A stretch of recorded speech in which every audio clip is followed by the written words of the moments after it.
One thing I thought I'd never be talking about on our podcast is PowerPoint.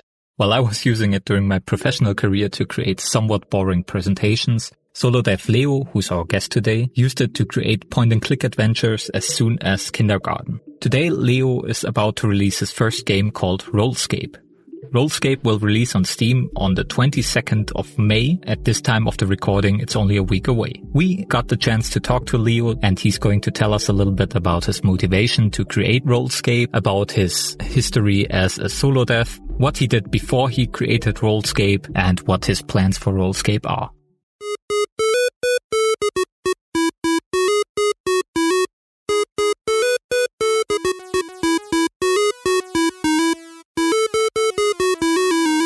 Hi, Leo. Thank you so much for being on the show. Nice to have you here. Thank you for having me. How do you feel today? And how do you feel about your upcoming game? I'm feeling good. The release is coming very close, so it's an exciting time. Yeah, I can imagine. We'll talk about RollScape today. It's a roguelike strategy game. Can you maybe describe to us a typical run in RollScape? Like, for instance, what do we see? What do we hear? Any specific sounds that's being played? And also what buttons we need to push to play the game? Right. So, as you said, RollScape is a roguelike game. And it's specifically wanted to make it a very casual and satisfying game. So every button you press has a nice and satisfying sound to it. But yeah, I'll take you through a run. First thing you do, as you might have guessed based on the name, I guess, you roll your die. So you start off with a standard die, numbers going from 1 to 6, and then tiles are revealed based on the amount you just rolled. So roll a 6, you will see a line of 6 tiles appearing. Every time you roll your dice again, this line gets longer, so more tiles are added to it, and the camera moves along. So you only see your recent tiles. The past tiles, they don't matter anymore. You're rolling and you hope for good tiles. So it's essentially a one-dimensional game. So the graphics are in 3D, and you can choose between different paths and stuff, but it doesn't matter right now. But yeah, what's up with those tiles? They have a value written on them, which you gain in the form of points. And those points you can then spend in the shop to make your tiles bigger. So, for example, an upgrade in the shop would be make all your coming tiles add 5 to them, or multiply them by 2.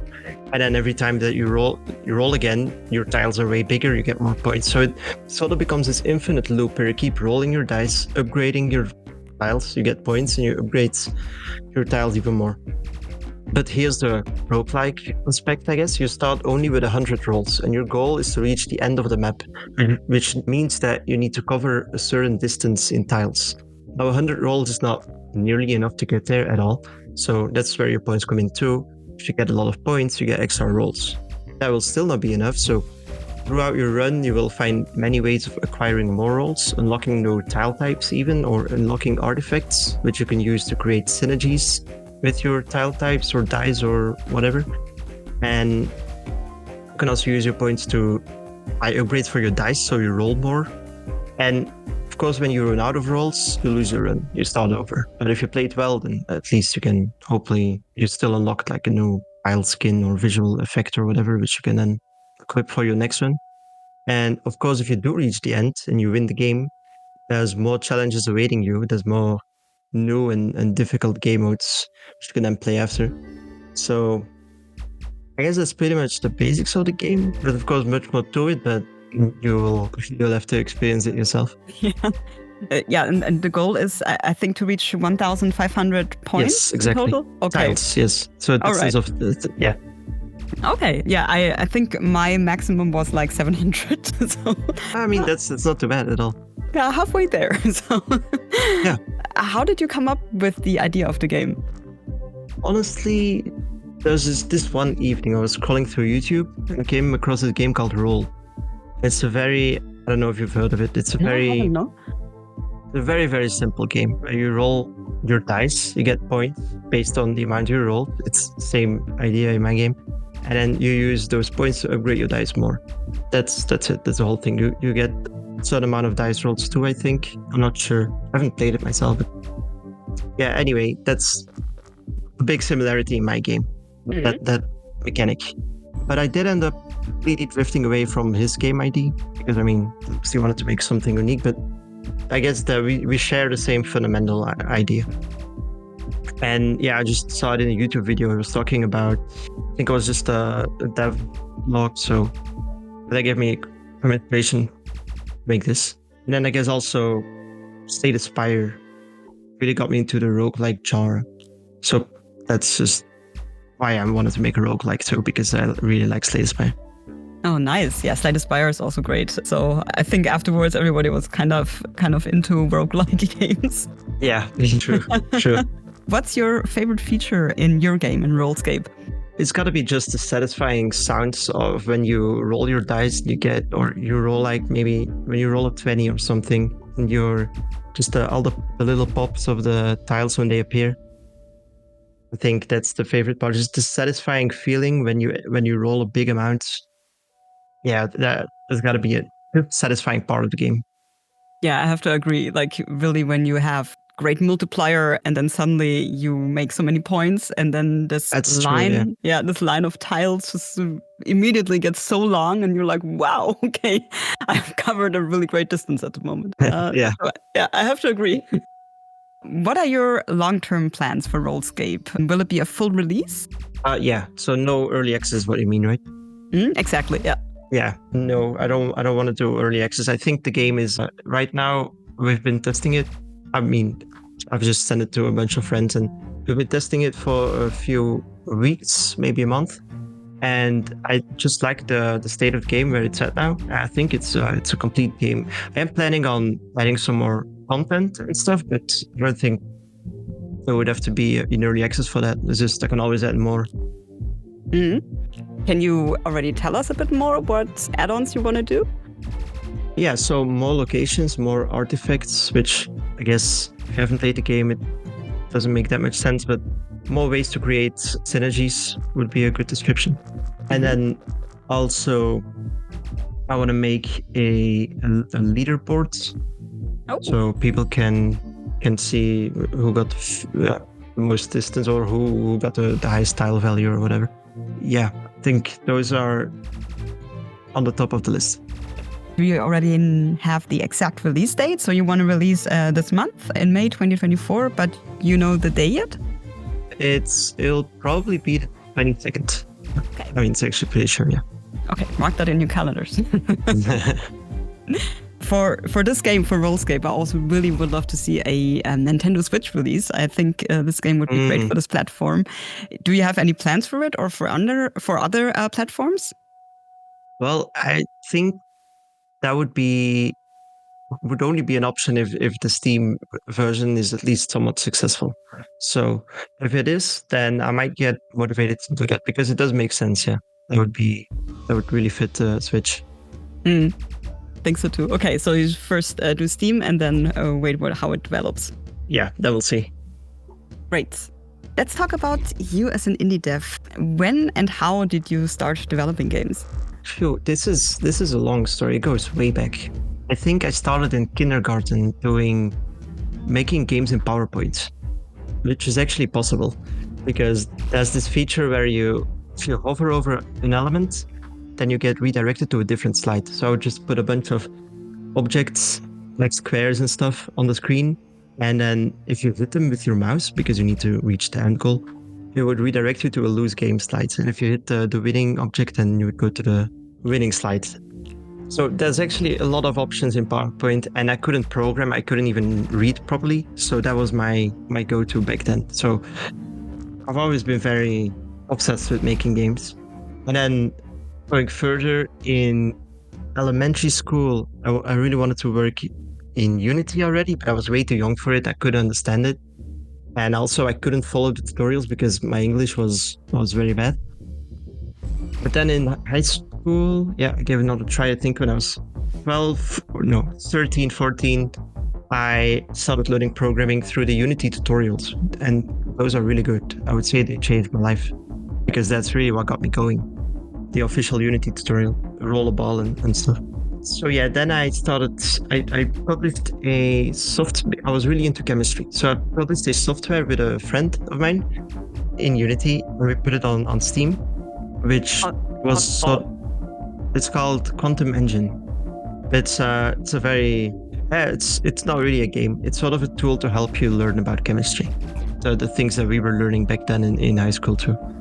So that was my first Steam release. And then after that, I really wanted to make a game though.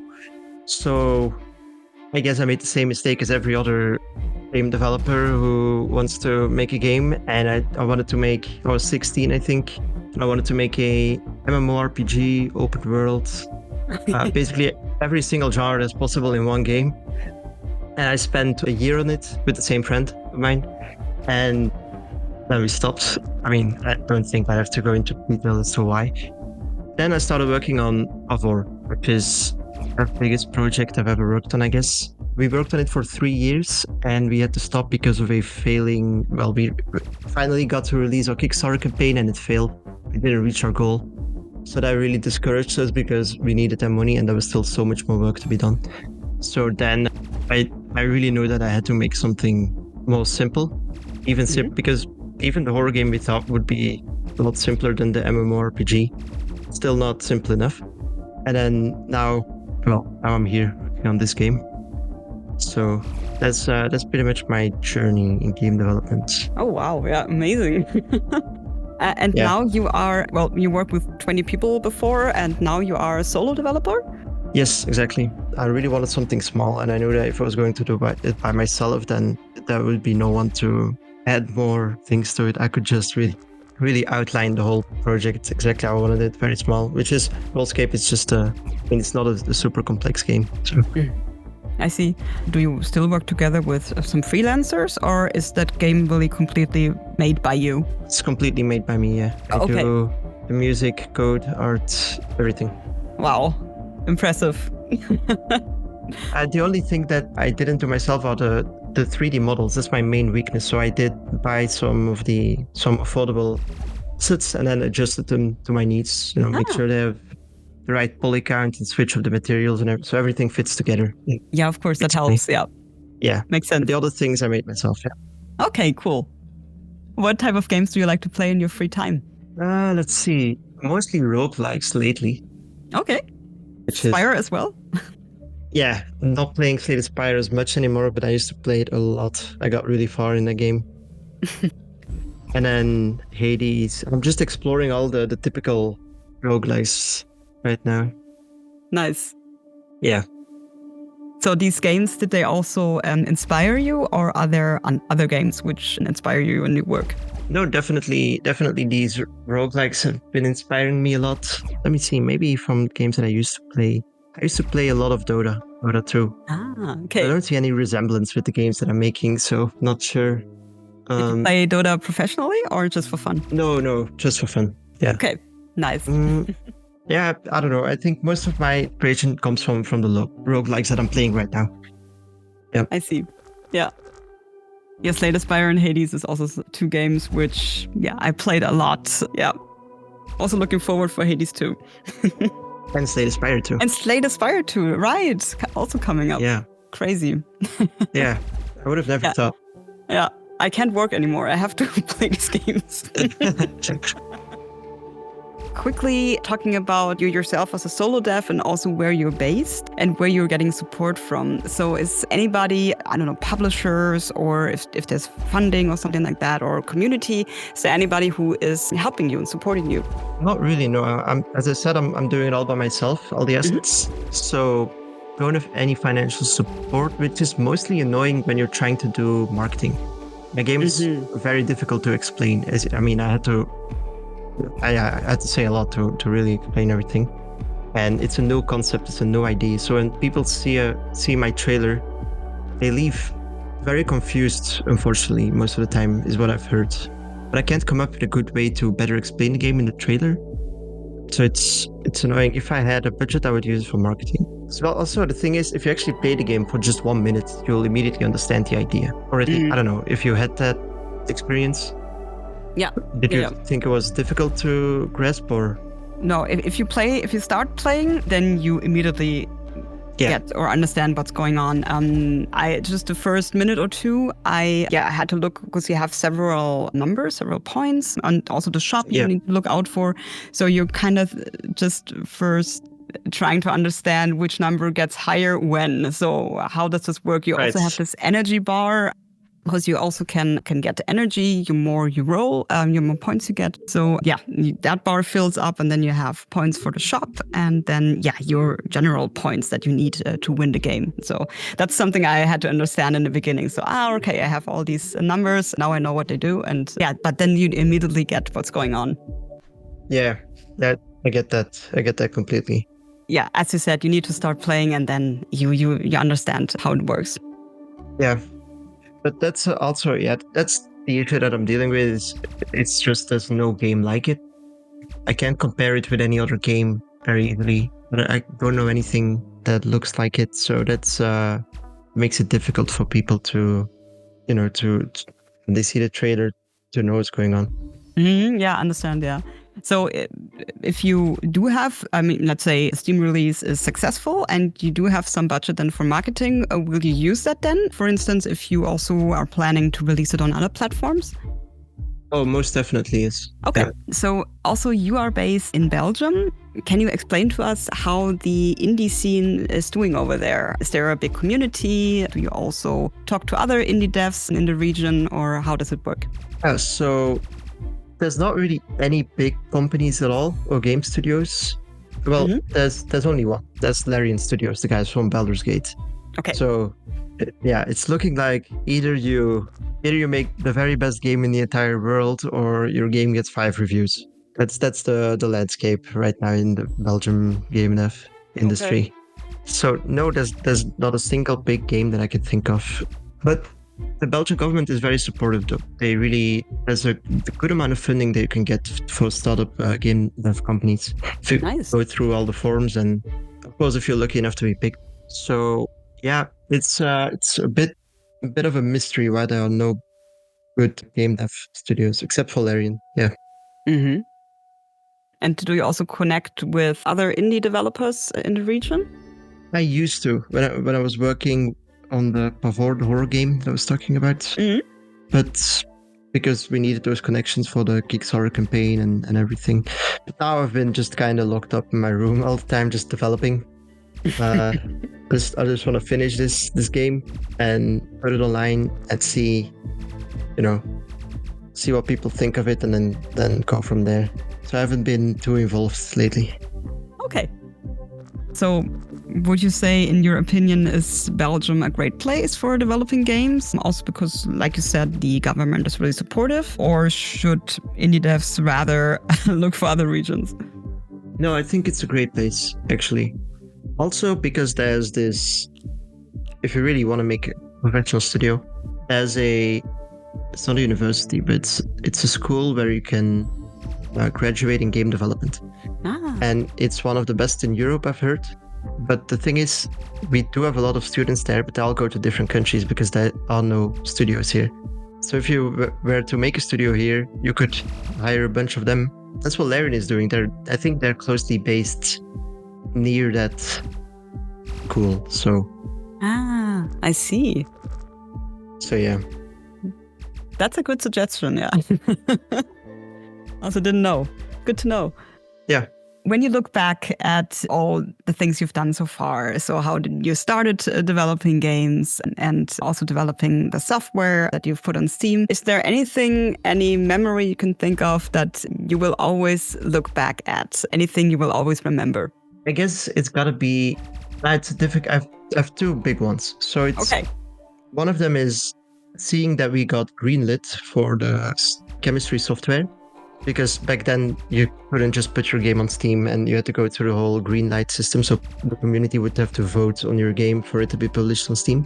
True. And it took a few months, and we thought that we wouldn't get it because it was taking so long. And then all of a sudden we got this email that our game got greenlit, which means we could just put it on Steam right away. And that was really nice. I remember exactly where I was. So that's definitely a very nice memory. And then the other moment is when we launched our Kickstarter campaign. That was also a big milestone because we had been working on the game for 3 years, and then demo was finally done. Kickstarter page was looking really good, and we finally got to reveal it to everyone. So that was just a nice moment. 2 great memories. I can relate. Is there anything you want to tell other indie devs? Like anything you say you would suggest anybody should do, or something that indie devs should not do? I suppose based on what I'm doing right now, working on RollScape, I can definitely say that perhaps don't make a game that requires a long explanation to understand. Okay. Make a very marketable game, especially if you're not good at marketing, because I'm not. So don't give yourself the craziest challenge ever, because there's a good chance that you hate marketing anyway, like me. It's not like, I mean, I don't hate it, but it doesn't go easy. Because it's also sort of different from actually developing your game. You're probably here because you like the process of creating a game and not, creating countless TikTok videos or spending weeks on making a trailer. So try to make that part as easy as possible for yourself, for your future self. And this is obviously much less of a problem if you've actually got the budget to work with a marketing team. You can do it for you. But still, you're just going to have a tough time explaining it to everyone and potentially getting people on board or whatever. So don't think about how you're going to market it and don't make that part too difficult for yourself, is what I would say. Nice. Yeah. Yeah. Very good tip. Leo, thank you so much for sharing all these stories with us. It was really, really nice to have you on the show, and really good luck with RollScape. May 22, 2024 is the release date for this roguelike strategy game. So really go check it out. It's worth it. Thank you, Leo. Thank you so much for having me.